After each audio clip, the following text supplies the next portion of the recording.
So, I have the great pleasure of hosting Mr. Harvey Silverglate.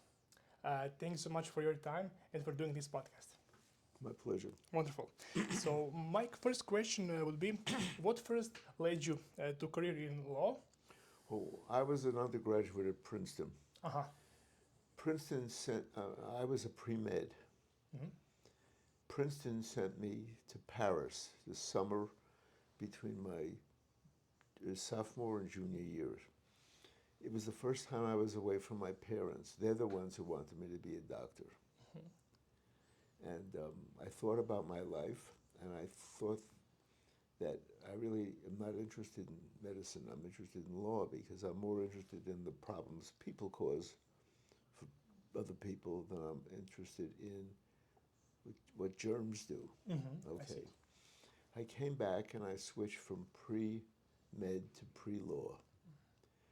And that sent me on the trajectory to, I graduated with a very good average at Princeton. I was actually magna cum laude, but then my father died in April of my senior year, and I left in order to take over what he was doing. He never graduated high school, Okay. and he ran a candy stand in a movie theater in New York.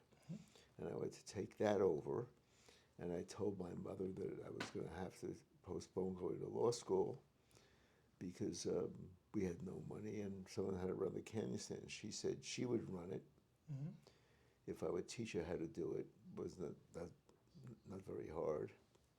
And so that summer I worked at the candy stand. I showed her how to do it.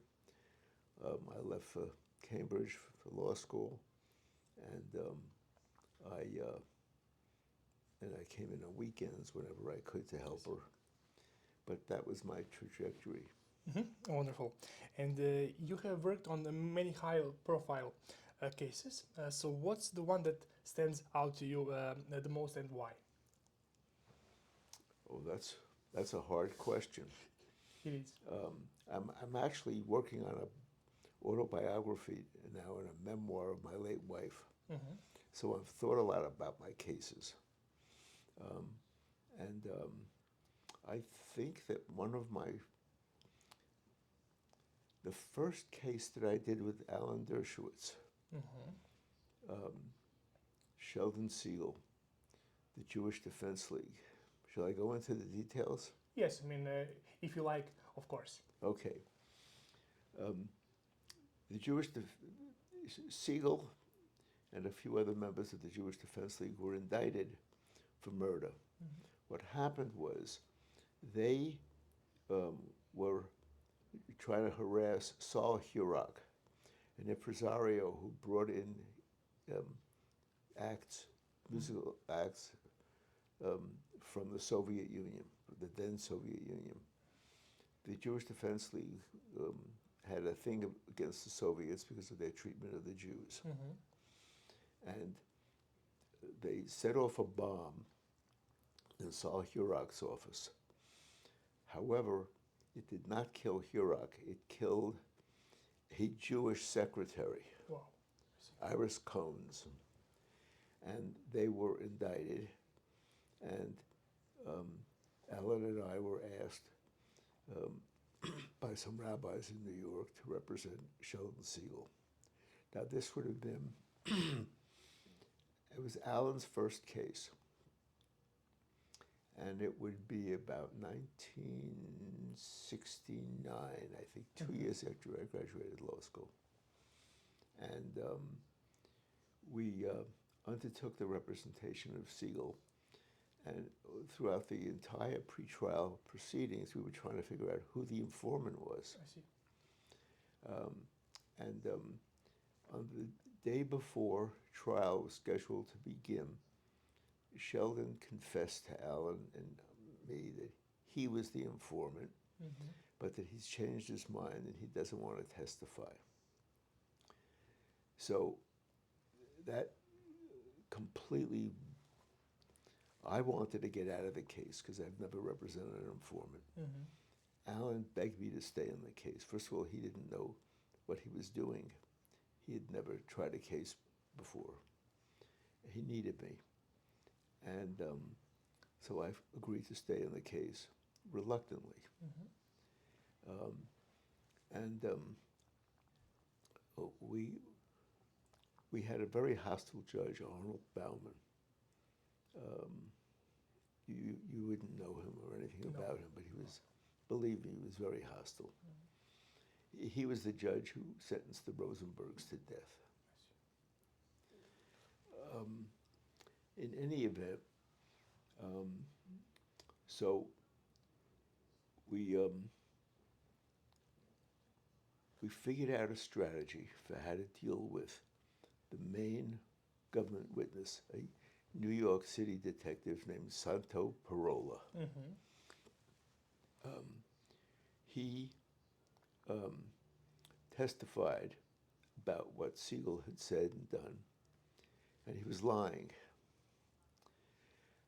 However, Sheldon had pulled Sheldon, who was paranoid about everybody, had secretly recorded his meetings with Parola. He had a little recording machine in the glove compartment of his car, and all the meetings with Parola were in Sheldon's car. Wow. And we started the cross-examination of Parola by saying, did you say to Sheldon that you would never disclose his role? No, I never said that. Well, let me read you the exact, we read him the manuscript, the transcript of what he had said. And he started to realize that we had something. And he finally refused, he stopped testifying, refused to go on with the testimony. And Bauman said that he had decided retroactively that the recordings were illegally made, and he threw them out. And we took an immediate appeal to the Second Circuit Court of Appeals. And the Second Circuit did something that appellate courts never do. It decided it wanted to hear the tapes. They usually take the district court judge's findings about what the evidence is. But they just said, well, look, the tapes are more accurate than any judicial findings. We are going to listen to the tapes to see whether or not Sheldon was promised immunity by Parola. And they listened to the tapes. They came out. They said, you're right. Case dismissed. We won the case. I see. And that was, I mean, I've had a lot of interesting cases, but that one stands out in my mind. I see. And what was your experience like co-founding the Foundation of Individual Rights and Expression, and how has it evolved over time? Okay. It was originally the Foundation for Individual Rights in Education. Okay.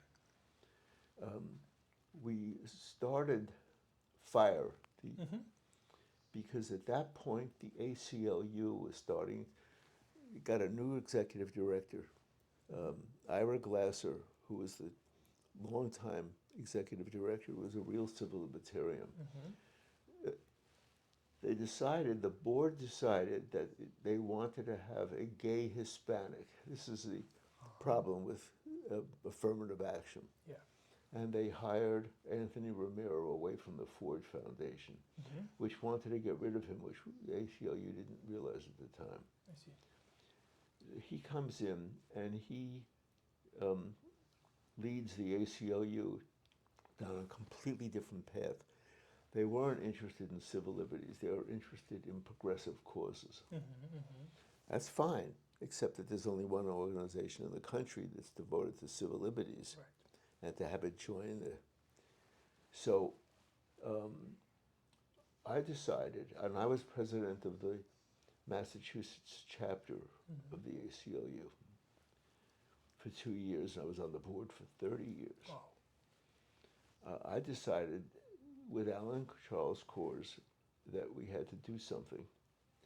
And we started FIRE with one full-time executive director and 2 volunteers, Coors and Silverglate. put in as much time as we could.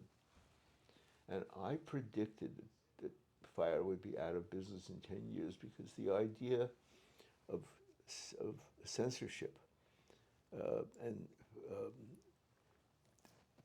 punishment without due process was so absurd for academic, for higher education organizations that we would just, we would win the battle in 10 years. At the 15th anniversary dinner of FIRE, I admitted I was wrong. We had grown considerably by then. And I realized this was a permanent fight. I see. And we now have 130 employees in 2 offices, Philadelphia and Washington. And it will continue to grow. We've taken over basically the job that was previously done by the ACLU under Ira Glasser. And we changed the name to Foundation for Individual Rights and Expression, rather than just education. Yes. So that's the history of FIRE. And what's the most challenging aspect of defending free speech in today's climate? Well, today's climate is free speech has always had its enemies. Sometimes it's been worse and sometimes it's been better. But the battle for free speech is permanent, contrary to what I thought when I started FIRE. And there's always somebody whose main argument to the other side is shut up. Of course. So we're constantly finding these cases. And what do you think about the cancel culture that is very popular these days? Well, I think it's disastrous, but I think it's going to disappear eventually. It's so inimical to higher education that the contradiction is going to doom it eventually. It may not happen this year, it may not happen next year, it will happen. I see. And what do you think are the biggest threats to free speech on college campuses nowadays? Well, cancel culture is, of course, one of them. And one of the problems is that, to quote the late, great Nat Hentoff, who was a columnist for the Village Voice and author, and a free speech absolutist like I am. He was a friend of mine before he died. He wrote a book called Free Speech for Me, but Not for Thee. That's a very catchy title. It's a great title, and it's true description. And the idea, I think that the way that we are trying to fight this battle is to point out to would-be censors that they could just as easily be censored as the censors if there's a culture of censorship. I see. And that's how we operate. And should there be like any limits of free speech on free speech, such as hate speech law? Well, hate speech is 100% protected. Not everybody knows that. It's 100% protected. And actually, hate speech, the protection of hate speech is much more important to protect hate speech than love speech. I see. And the reason for that is you want to know on whom you should not turn your back. And you don't want to turn the back on the haters. Of course. So protecting hate speech is practical. It tells you something about a person. People should be free to express their hatreds so that you know who they are. It's as simple as that. I see. And how should free speech apply to private companies like X or Facebook? Well, that's a private company. The problem with analyzing Facebook is it has virtually become a public utility. And the question is, should you treat it like a public utility or like a private company? If you think it's a public utility, then it's bound by free speech doctrine. If you continue to think that it's a private company, then they can do what they want. So it's a question of analyzing what Facebook is. My own view is that Facebook is a private company. It should be able to do what it wants. Mhm. But I do not easily dismiss the people who disagree with me. I see. And do you think the Supreme Court has done enough to protect free speech? And if not, where has it failed? The Supreme Court? Yes. Well, one thing I'll say about the Supreme Court, the Supreme Court is now a conservative court. Under Earl Warren, it was a liberal court. Right. A lot of the jurisprudence has changed. The one thing that has not changed is the support for free speech, which is really interesting. That a conservative court and a liberal court agreed that they wouldn't agree that today's Saturday, Yeah. but they have agreed on protection of free speech. And that's because it's in everybody's interest. I see. And how should the legal system handle disinformation or misinformation while preserving free speech rights? People are entitled in the marketplace of free ideas, or the free marketplace of ideas, people are entitled to spew out disinformation. It's the job of the people who have accurate information to counter the people who spew out disinformation. You cannot have government rules saying what is true and what is not true. Eventually that'll come around and bite you. Right. And how do you respond to people who say that free speech protections unfairly benefit those in power?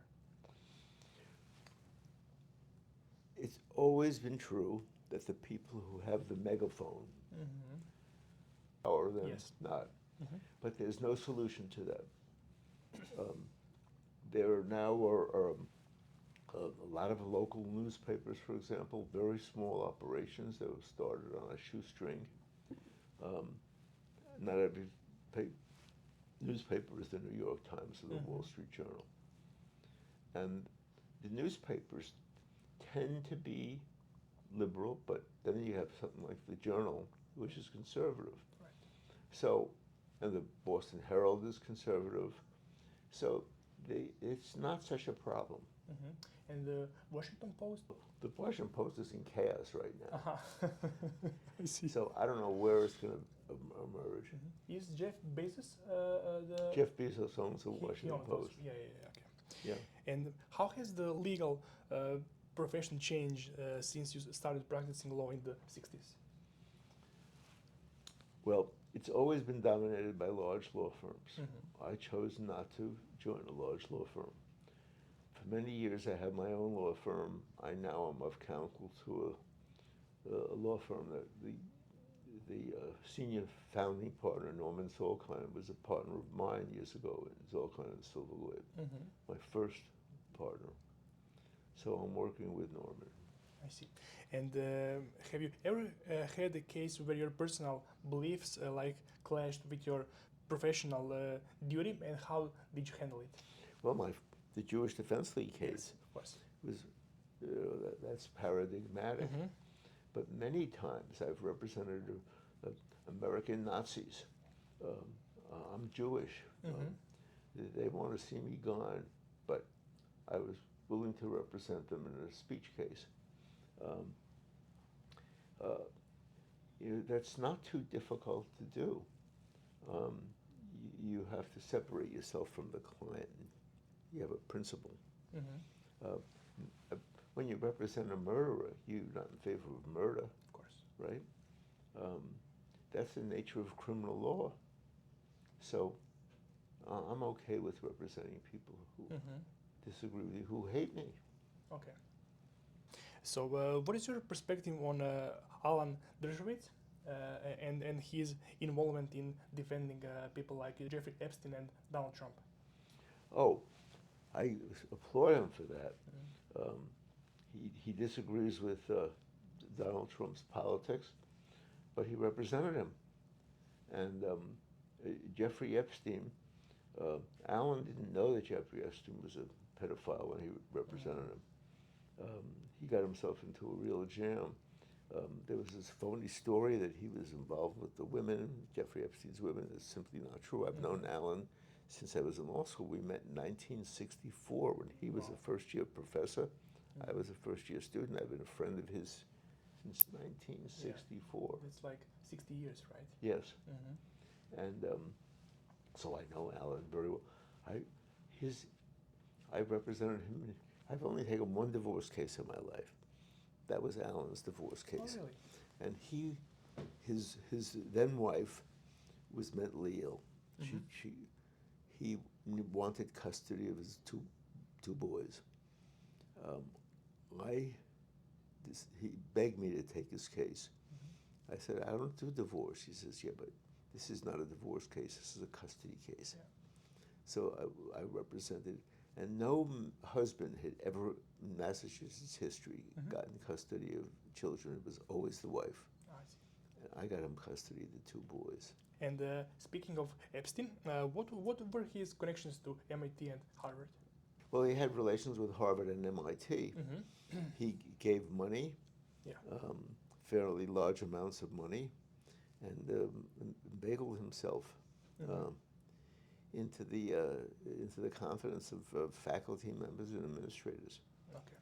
You once said that like 95% of Harvard administrators should be fired. Yes.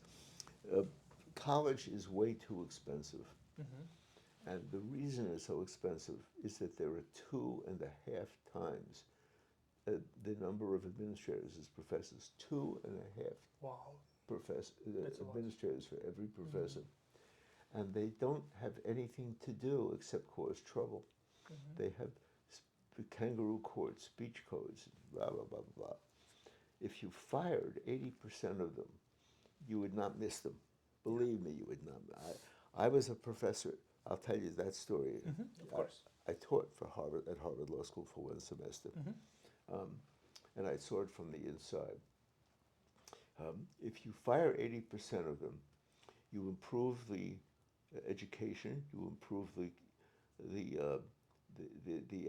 atmosphere on campus, you get rid of the speech codes, you save $40,000. They wouldn't have, college is now $100,000.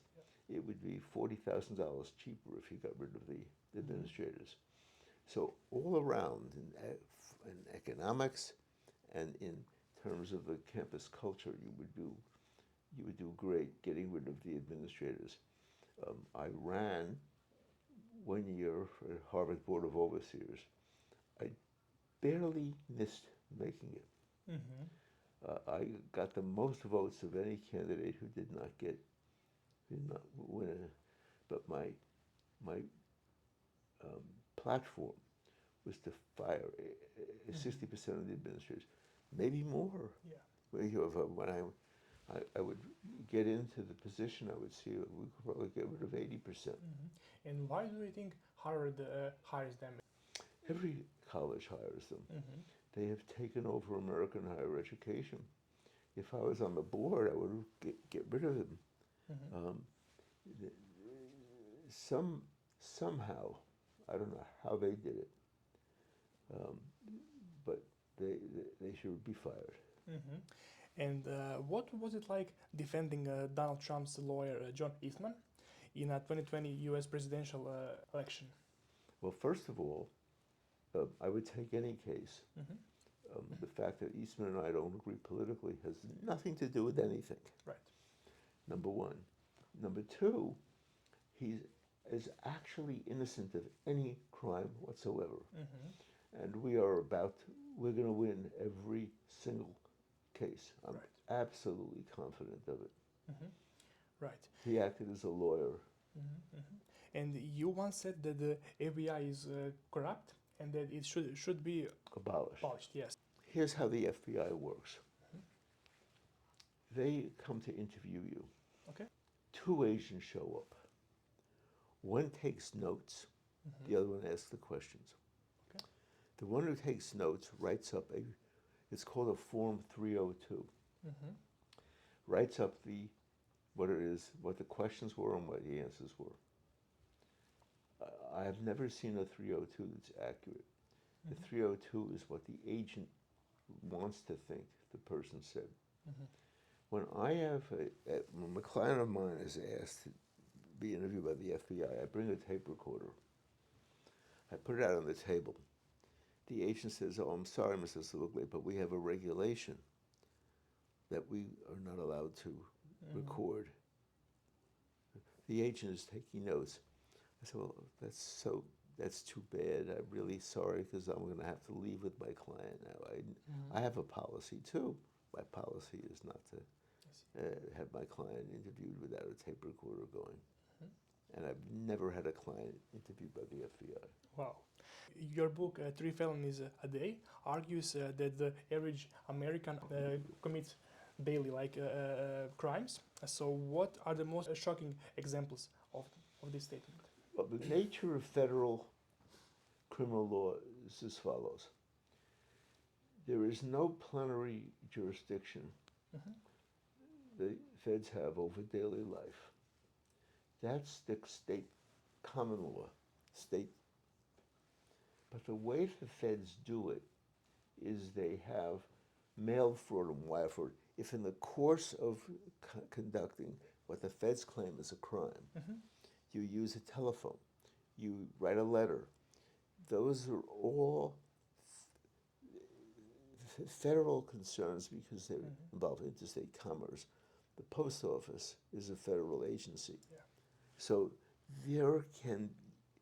the original founding fathers' idea of separating state from federal jurisdiction has failed because of that one problem. Yeah. And so I would like to see the Supreme Court one of these days declare these statutes unconstitutional.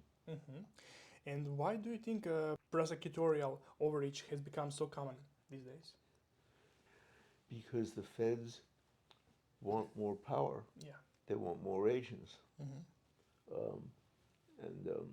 They want more publicity when they make a bust. And how has the over-criminalization changed since you first wrote Three Felonies a Day?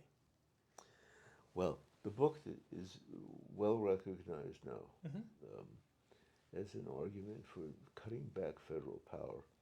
Whether it ultimately succeeds, it may not succeed in my lifetime, but I do think that there will be eventually a recognition that this was not the way the founding fathers meant the system to operate. So how do we balance the need for law enforcement while preventing government outreach? How do we do that? Yes. Vigilance. Organizations like FIRE. Okay. And never go to sleep. Do you think America is more or less free today compared to 50 years ago? I do. There's been a trajectory of improving, and I don't think that the Trump administration is going to reverse that. I see. I think that it's deeply ingrained in the American spirit. And what are the dangers of government and corporate partnership in regulating speech? Well, a lot of people think that the phone company has a monopoly almost. Well, not anymore. Yeah. The newspapers are powerful, but there are newspapers of both left and right. So I am optimistic. I am not pessimistic. Right. I think that there will be a lot of noise made. And I notice I read the newspapers now, and people, the media, the New York Times, the Boston Globe, the Washington Post are talking as if the world has come to an end. Yeah. Trump is in the White House. He is not going to be able to change institutions. He is going to fail more than he's going to succeed. Some of the things he's planning to do are good. Cut back on the federal bureaucracy, for example. I absolutely agree with that. Right. And these are non-elected dictators. Of course. So I think that the Trump era is going to be just fine. Wonderful. So, Mr. Silverglate, I'd like to thank you for your time and for this wonderful conversation. My pleasure.